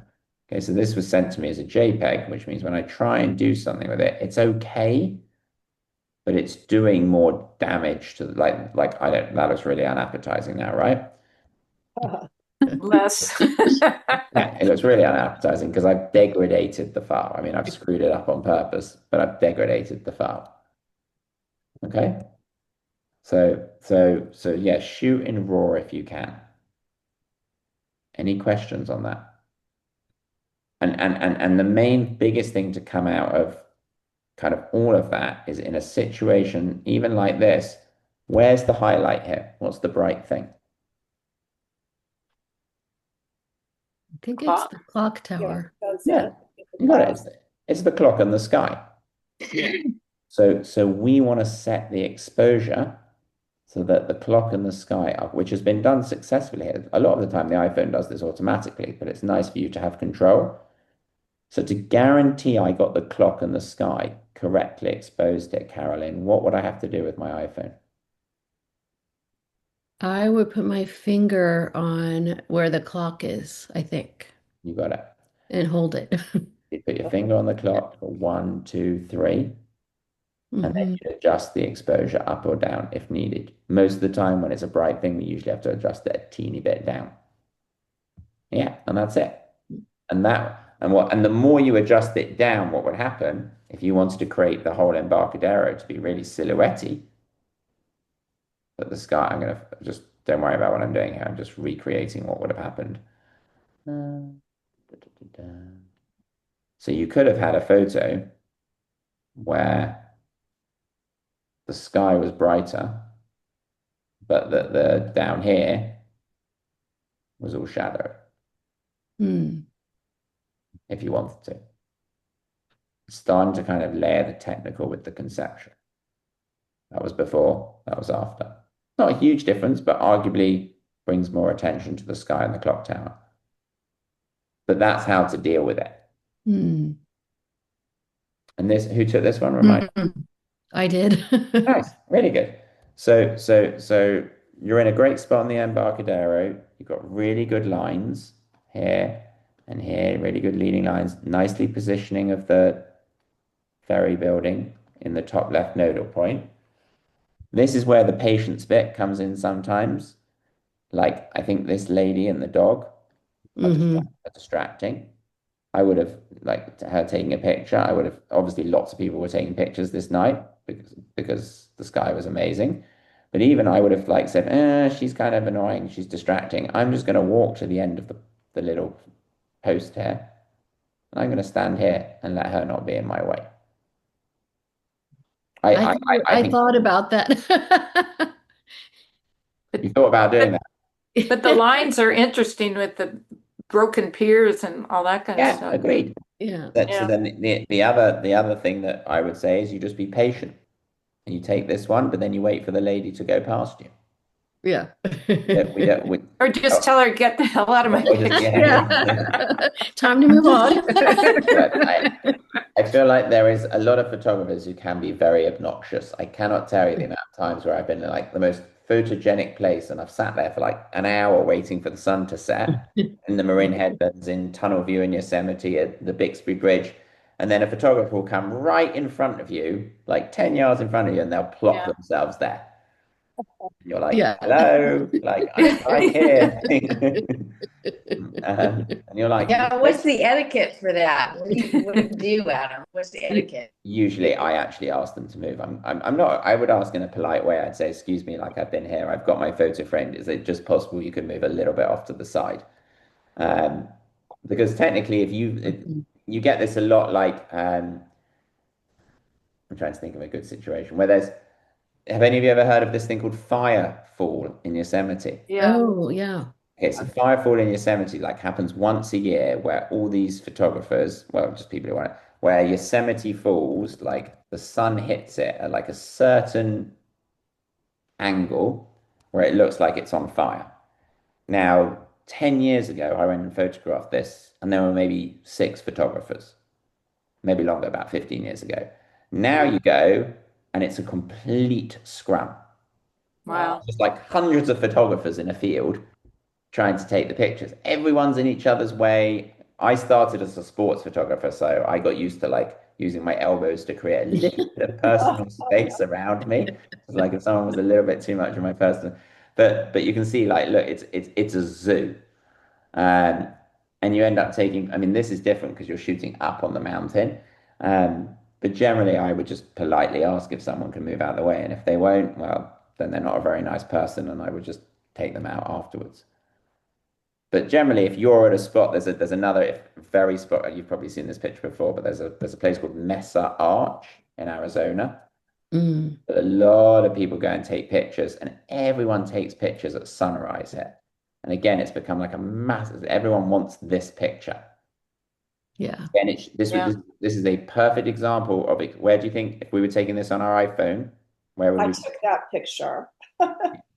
You've taken that picture, good. I've taken that picture, but I'm not sure I got it like that, but I did have taken that picture. Is that right? Where would we tap our finger in this picture to expose for the sun. highlight? The sun, right? You got it. You Yeah. just 1, 2, 3 on the sun. Otherwise, what ends up happening is that sky will go white because the iPhone will try to compensate. But again, this is the reason I thought about it is because again, it's become like a scrum. Yeah. Every morning you go there, Mhm. there's 20, 30 photographers there. And you could be plopped up, you could have your frame perfectly, and then someone 2 minutes before the sun comes up comes and stands right in front of you. So I would usually ask them to move politely. But these are perfect examples of shooting into this is all backlit photography, and every single one of these has the highlight correctly exposed, not the shadow. We let the shadow kind of fall in line, but if you screw up the sun, then everything else is a disaster. Okay? Cool. Any questions from anyone? Look up Irving Penn. But to Actually, come I back, do have a question. yeah, hey, Gene. Your talk about tap and hold to set the exposure, Yeah, but there's also a way to tap to set the focus, right? And correct. how do you distinguish that? It's a great question. So if you remember, I said focus and exposure are two distinctly different things. Mm-hmm. And lots of people make the mistake of conflating them. On a camera, forget about the iPhones for a second, but just on a camera, it's very easy to be able to change the exposure because you can change the shutter speed and the aperture and the ISO, these things that control how bright or dark it is, and then put your focus on the ferry building. So you just change your exposure. On the iPhone, not yet, but we'll get to it, but I don't want to give you too many things all in one lesson because it's too much. We will get to a point, Gene, where we are manually controlling the. I've kind of semi-automated it for you at the moment. You've moved from automatic to semi. I'd love to eventually get this group to manual, where you are controlling the exposure through changing like the exposure compensation, these big words, but exposure compensation, the shutter speed, the ISO, and then you focus just using the tap. So you use tap to focus, So and then it's a short tap versus a Mhm. tap and hold. Yeah, Okay. exactly. Yeah, but also you're controlling the exposure through some other tools as well. Okay. That sun up and down is like a really not basic, but it's the most basic I can take you from like not controlling it at all to the next step. It's like a stepping stone to eventually get us where our iPhone becomes more and more like a real camera, which is what I said at the start of the class. My aim is to kind of take you guys on that journey and help you make your iPhones more like real cameras. Okay. Good question, really good question, and really nice image, Carolyn. Oh, Great, thank you. great shot. That was a beautiful sky Did that you night. did you take one the other way of the Bay Bridge? Yes, I did. Yeah. That Um, was also lovely. because there's a really good shot that you can get if you stand. Basically, actually, this woman is in the prime position, because when you face this way, you have all those broken piers, and then you have the Bay Bridge like back here. Mm-hmm. She's in a good spot there. That's a very good spot for a good photo of the Bay Bridge with the sunken dock and all the lovely pinky reflections. But you got and a good one for texture. I know you messaged me and you were like, I'm not sure if this is texture. I would say that it's texture. The sky has texture. The kind of in here, oops, in here has texture. The water has texture. Water has texture. Yeah. But I would have ideally waited for her to move. Also, I'm not sure what I don't remember ever seeing that. What is that? I don't, is this a new sculpture, Yeah, maybe? that looks new. That was no At the that exploratorium or something. no, the Exploratorium is way down. Yeah. Okay. This you've got another good thing to play with here is have any of you ever seen Cupid's arrow? So Yeah. behind Carolyn is that sculpture, Oh, like the yellow sculpture with the red arrow. It's right behind her. You can actually go and stand the other side of it, and you can shoot through it. You can use it as a frame for the Bay Bridge or for the ferry building. It's a really fun sculpture to play with. Do you guys know what I'm talking about? fun. Yeah. I do. I'll get it up just so you can see a picture of it. There's a good story actually behind that. That apparently, so their headquarters for Gap is that building on the Embarcadero. And apparently, when they acquired the building, they were like, we don't want anyone to build land in front and block our view. So they commissioned, and the city allowed them to commission this sculpture, and Oh, yeah. is this one. And where I like to go when I'm telling people to go is like this side, just like this, but to get much closer to it and shoot, especially like the sunset that Carolyn had, you can start creating really interesting pictures by it's got really interesting lines that you can play with. Okay, cool. Let's take a look at your pictures for a little while. Let's look at this one. By the way, actually, just a housekeeping tip. When you guys send me pictures, can you often when you email them or you text, please email them, actually don't text them, but when you email them, it will give you the option of what size you want to send them to me at. It will usually say small, medium, large, original size. Please send them to me at the original size. Okay. Because otherwise you'll see on some of these when I show them, I have to make them like minute like this for them to look good. And it's just you sent me a very small file. So when I put it big on my screen, it just doesn't present very well. Look at the texture here in this one. This is great. But I think that the roof on the left is distracting. I don't think that needs to be there. I'd rather, and all the photographer had to do here was move one step to the left and maybe rotate themselves 5 degrees clockwise, and this disappears. And I'd rather this is a there's a good I told you this probably in the very first class that we taught. Always before you take a picture, GCA pick up on this the whole time. Check the edges of your frame and ensure that there's nothing distracting around the edge. Now, I think the trees here kind of help because they draw you in, but this looks totally out of place, in my opinion. And if there's something distracting, all you got to do is move. Look at this one. Hmm. This one's great for texture.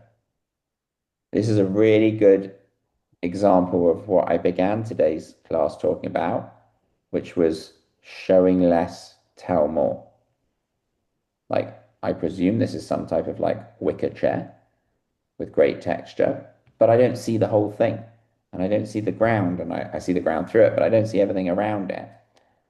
And by doing that, we create a really kind of symmetrical, repetitive pattern photograph, which is definitely texturous. But this is a really, really good example of filling the frame. Write that down. It's a big phrase in photography. And fill the frame means showing only a portion of something as opposed to the whole thing.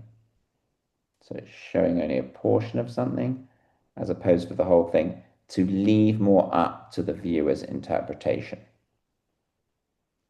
Jean's theme of a close-up of a flower leans into this perfectly, of filling the frame, not showing the entire like bouquet of roses, just honing in on one of them or two of them, or one petal or two petals.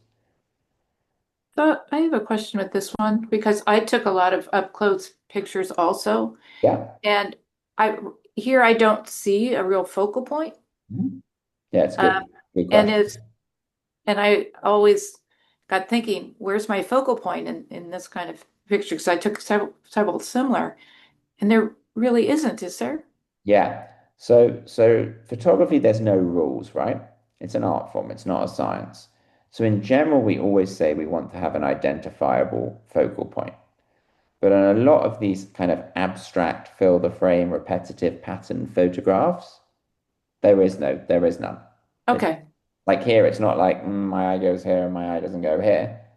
It's just an interesting abstract pattern. okay. There's a to help you kind of think about this. I'm going to give you last photographer I'll give you for today. There's a photographer called who I think I showed you probably on our first class, but I'll show you more. There's a photographer called Andreas Gursky. He's German. I showed you the picture of the Rhine. Do you remember this? A long Yeah. time ago. Hmm. But he is known for shooting like a repetitive pattern, stuff like this, where there's no identifiable focal point. It's just pattern, pattern, pattern. Like this is famous. This is the warehouse of Atlas, Amazon's warehouse. Wow. There's no obvious focal point there. Maybe the back, but it's just layers upon layers upon layers of repetitive pattern. So there doesn't always have to be a focal point, but I would look for one most of the time. In fact, he reminds me right where Carolyn was standing. Have any of you ever been into the Hyatt Hotel that's right there? It was literally right next to where Carolyn was. Hmm. This Yeah. hotel. Shoot up. Yeah. Well, it's a Yeah. great place to not only shoot up, but practice filling the frame. Because there's so many. This is him. Gursky went there, but it's such an interesting place Hmm. to play with lines and shape and pattern, and the way that the light filters through into the atrium. Um, there's tons of like if you're back there and it's raining or it's cold, go into the hotel. It's right there and spend 5 or 10 minutes in the atrium. It's really fun to practice lines and shape and you can find focal points. But even just like he photographed the whole lobby, but just like this is an interesting picture, this is an interesting picture, like this is an interesting picture. And they're all examples of filling the frame, showing only a portion of something as opposed to the whole thing. So you're right, Jean, actually, Jean, your pictures are they here? They should be here. Yeah, the two on the top right. Oh yeah.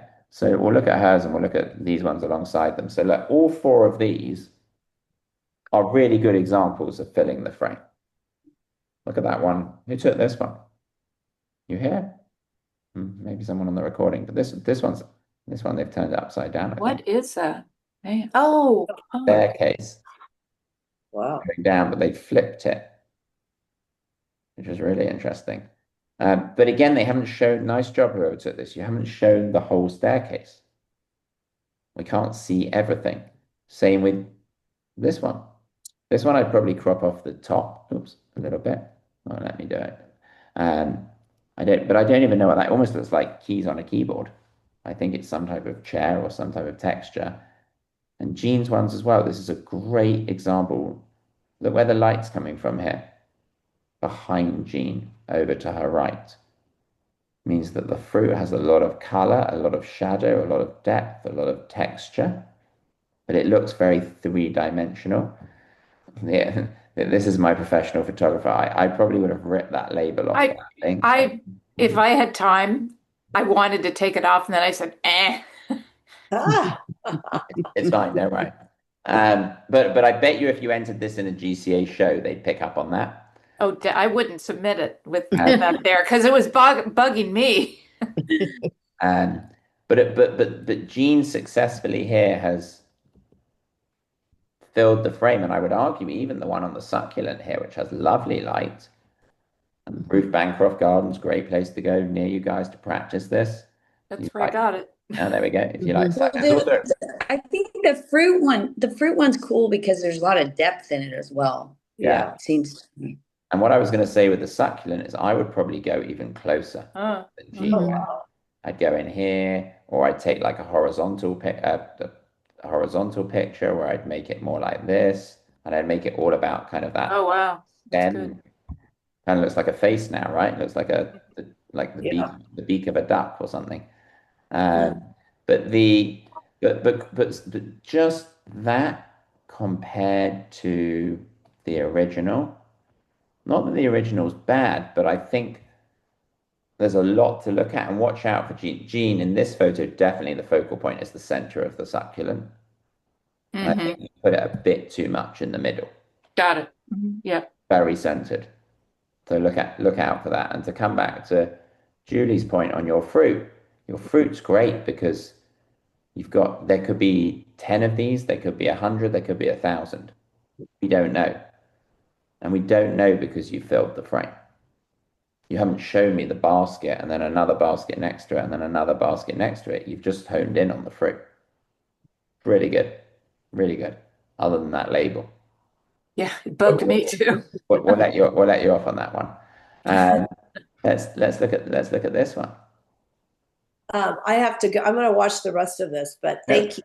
no worries, Kathy. Thank you. We'll see you Thank next you. time. See you next time. Okay. Thank you so much. Okay. Look at this one. This one's lovely.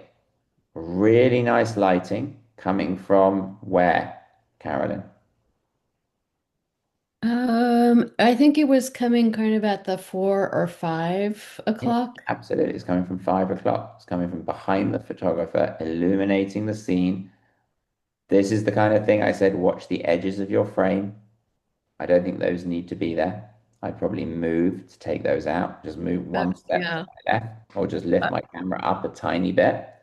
I was debating that.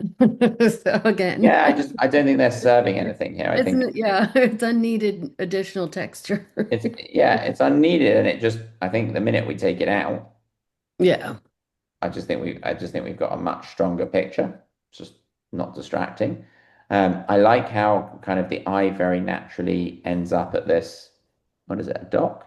Oh yeah, a little pier. Yeah. Is this the Lafayette Reservoir? Yes, it is. There we go. See. Yeah, it's one of my favorite spots because of the texture actually. Yeah. Yeah. And there's even a picture you could do here next time you're there, Caroline, where you don't even have to get all the sky. Why not just focus on just the reflections Mm. and the dock, for Hmm. example? Yeah, that's Yeah. pretty. Like it looks a bit fuzzy because I've cropped in a lot on it, but there's ton you could even do it. You don't even have to get the dock. You could just go like that, Mm. and maybe you be creative and you Very abstract. Yeah. yeah, you start creating stuff that's a bit more artistic. No one knows what Mm. that is, Yeah. but it's an artistic picture. That's a good thing. They're two very different types of pictures, but I would definitely next time you're there, try and hone in also just on the reflections and see what you can get. But this is a Mhm. really nice shot. Well done. Very good. That's beautiful. Fulfills the thing that is this taken in the what time of day did you take this? Um, Probably around 4 or 5 Yeah. actually. Yeah. So you Hmm. may remember when I was in the very first lesson when we were talking about light, I said you really want to try to photograph last 4 hours of the day and first 4 hours of the day. If Carolyn had been here at 11 o'clock in the morning or midday, this wouldn't have looked nearly as impressive. But the lighting is much stronger here. It's much more working to her advantage. It's lower, it's less intense, and it's more what we call directional. It's a nice job. Yeah, thank you. Look at this one. Again, That's I have no idea what it is. Whoever took it, watch. Do you guys, one of you guys take it? I can see, in fact, interesting, look, I can see that they've cropped on this one. Make sure that the focal point, which is clearly this, is not in the middle here. I would probably like offset it on one of the nodal points. Bring a bit more curvature and movement and energy into the frame. Very good, and well done for changing your perspective and looking up at creating a really strong textured image. Oh, why are we going past yours again? Oh, here's a good one. Okay, here's a good example. So this is a great example of looking up, but this is kind of like, imagine this was the Hyatt Hotel. I don't necessarily need to see the whole building. I think this picture becomes much more interesting if I pick out just like, let's pick out where there's some nice light. Pick out just the lines like this. Even not be afraid to like get creative and tilt my camera. And something like that straight away to me, this technique that I've just kind of done there of going close, tilting the camera, essentially it all comes under this greater umbrella of fill the frame, is exactly what Jean and Lisa are asking you to do when they're asking you to do a close-up photo of a flower. They don't want to see the whole thing. They don't want to see the whole building. You want to look and try to identify the interesting texture, pattern, line, shape that lives inside it or close up. And we'll spend more time. Next time, I'm going to do much more kind of technical in terms of how do we take a close up. But for the time being, I just want you to get into that mindset of less is more. Don't have to show everything. This one's nice. Same Ruth Bancroft garden. Yep. Yeah. There's a really good, if ever you're in the South Bay, it's a bit of a trek from where you guys are, but there's also a very good succulent garden. If you like succulents, it's Stamford. You can just wander in. It's in like the main area there. It's really nice, especially at the end of the day. The light there is, lots of people do like their wedding shoots and things, kind of like at Ruth Bancroft, but the light is really good at the end of the day. But again, here, Gene, it's a nice close up, but there's like stuff like, Too much. Too much. yeah, all of this. Yep. We call these specular highlights. Specular highlights. Again, it's a good term to know if ever you're in a judging program or you're listening to the judge. Specular highlights just means bright parts of your photograph on the edges that aren't serving a purpose, that are distracting. Mm-hmm. Both of those are example of specular highlights. And again, like I'd probably for this picture, there's like I'd probably go right in on like this. It's going to be a bit fuzzy, but I'd even probably would have moved round to take advantage of where the light was coming from. Maybe turn it this way again to kind of get the upgrowth there. Maybe more like that. Mm-hmm. I think that's nicer, has more of a flow to it, and doesn't leave our eye to potentially go up into the top right-hand corner. But nice capture, really good. Really good and great light. The light's coming from behind you, which is nice. Carolyn, back at now I know where you are. You're at the reservoir. I'm back at the reservoir. Make sure that your photos are straight. Just watch out for the wonky horizons. See the wonky horizon? I have a hard time with that, so I have to practice. Yeah, can you see? So it's just a little bit not straight.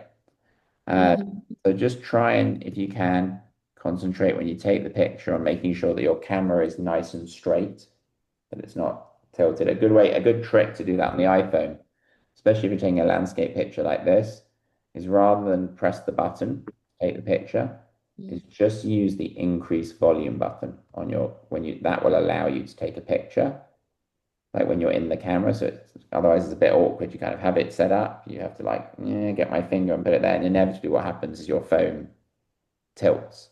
Yeah. So that's a good little tip that potentially could help you there, hopefully.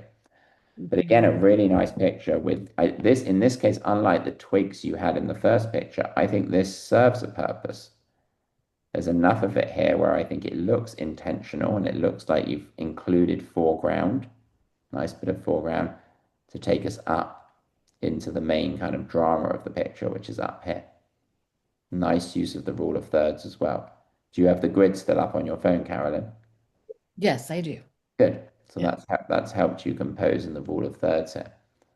And again, light coming from behind you, really very good. Oh, wow. Yeah. That's also the Lafayette Reservoir. Oh, there we go. Good. That's neat. I didn't get very far. Okay. It's a great place to go. I hadn't even thought that your pictures were there. I was just picking out random places that I know are Oh. going to take photos, which the Lafayette Reservoir is one.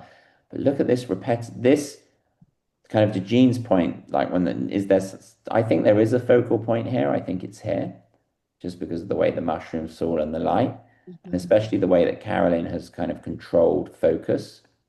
She's made like everything sharp here in a shallow depth Mhm. field.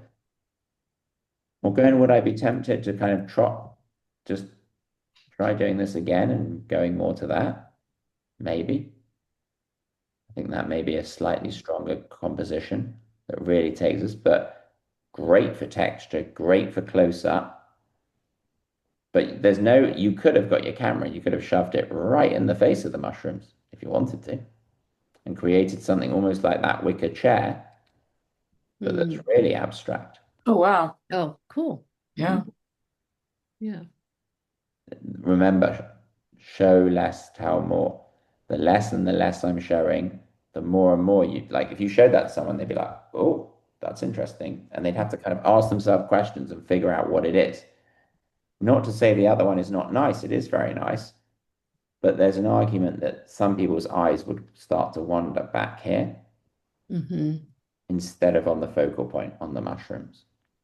But nice job on changing your perspective, seeing it, getting low, all very good. Those ones I showed you. Let's look at this one. Whose was this one? That's mine also. That's Carolyn. not at the Lafayette Reservoir. I know I got out one night. So this A one's friend, hard because you're a inside friend of was making this, and I just thought, there's a lot of texture in here. there's a lot of texture and guess what I'm going to say I would have done if I was taking the picture. Maybe going closer. I don't know. Absolutely. Yeah. Yeah. I don't need to see the plate and the china behind and everything. It's going to be a tweeny bit fuzzy just in how you sew it, but don't worry. I'd be like, I'm going right in, and you see this a lot in cookbooks and things. They'll just show like that. Yeah. Or it's quite nice having kind of some of them, or I can go on this side. Like they'll just show like a real tight macro close up. Same with flowers, but I don't need to necessarily see here the entire dish, all the plate, the whole thing. But nice job for fun protection. And in this case, I would have wanted you to tap on the bright thing Mm-hmm. here Yeah. and adjust the exposure like we learned to do today. Mm-hmm. That's the highlight here. That's like the sun in the other pictures. And in this picture, if I was critiquing it, it's a tiny bit overexposed, just a Mm. little bit too bright, which means you've lost the detail of the shrimp or whatever it is. Is it shrimp? It is. That's good. There's an old adage in food photography that we spray everything with hairspray. I used to work in a food photography studio for years, like 20 years ago. And the stylists would come in and they'd cover all the food with hairspray and olive oil. You'd never want to eat it. But it made it look kind of have that sheen to it. Look at this one. This one's really good. I have no idea what it is. If you took it and you're here, let me know. But I like the abstractness of it. Almost looks like a Rothko painting. Mm. I think it's just reflections of light, Mm. but it's a really good example of filling the frame. This, Ooh. this one's excellent. This one's Yeah. really good. Really, really. This one would be perfect for the show. Would be. A succulent would class as a flower, right? And you say a close Yep. flower, yeah. So this one is a great fill the frame example. Yeah. A little spider web there probably adds something to it. I wouldn't take it out. But the way that it's focused and looking down on the plant, getting much closer, it's kind of like how I chopped Jean's one around a little bit just to get closer. Same thing in creating a really good fill the frame image. I actually put a ton of examples here at the end. None of these are actually your photo. Did I miss anyone? Let me just make sure. So these two, are these two your? I think these two are someone from the group. Both, I don't think they're here, but both good examples of filling the frame. But I would argue in both of these, especially like this one, like here, I think you can find a focal point. Like I think a focal point could be like that one Lone Ranger there, and your eye kind of gets taken down to it. while still having all the repetitive pattern. I think that this is a bit busy. But all of these, I picked out a couple, like all of these aren't from you guys, but they're all examples, every single one of those. These are taken, by the way, from other GCA students. I just quickly pulled them when Jean wanted me to mention the close-ups. We are going to go into depth on the technical next time in how to take pictures like this, which is really going to help you for the show. But for the time being, I want you to more look at most of these, not all of them, but most of them are really good examples of filling the frame. They are not showing the entire flower, not showing the entire building, like how in Irving Penn, he didn't show the whole of that portrait of Pablo Picasso that I showed, that he chopped off his head. And I actually want that to be the theme for you guys for the next couple of weeks. Filling the frame. Fill the frame, yeah. And that can be anything that you can take, but that's going to really get you into the mindset of what do I take out of the picture rather than what do I include to make a more powerful image. It's going to make you ask the question, when I take a picture, is everything here serving a purpose? Do I need those twigs at the bottom in the Lafayette Reservoir? Do I need those bright highlights in Jean's succulent picture? Probably not. It's going to encourage you to zoom with your feet. I'd much rather you get close to something, you move if you can, than you just be lazy and say, oh, well, I'll crop on it afterwards. And I'll crop in, kind of like how I had to do on some of those pictures, because the minute you start cropping in, even if you shoot in RAW, you're losing quality. Okay? So you can photograph anything. I don't mind. It could be your dog, but filling the frame with a picture of the paw or the eye or whatever it may be. It can be a flower. Probably a flower would be good to practice with, given the theme of the show. Some type of plant material or flower.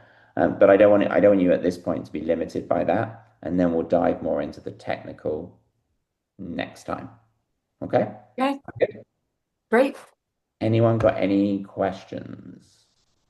Do you want us to send you examples? Like, Yeah. So I want you to send me, okay, I'm going to say, I'd love for you to send me at least, I may not show them all, but I'd love for you to send me at least 3 images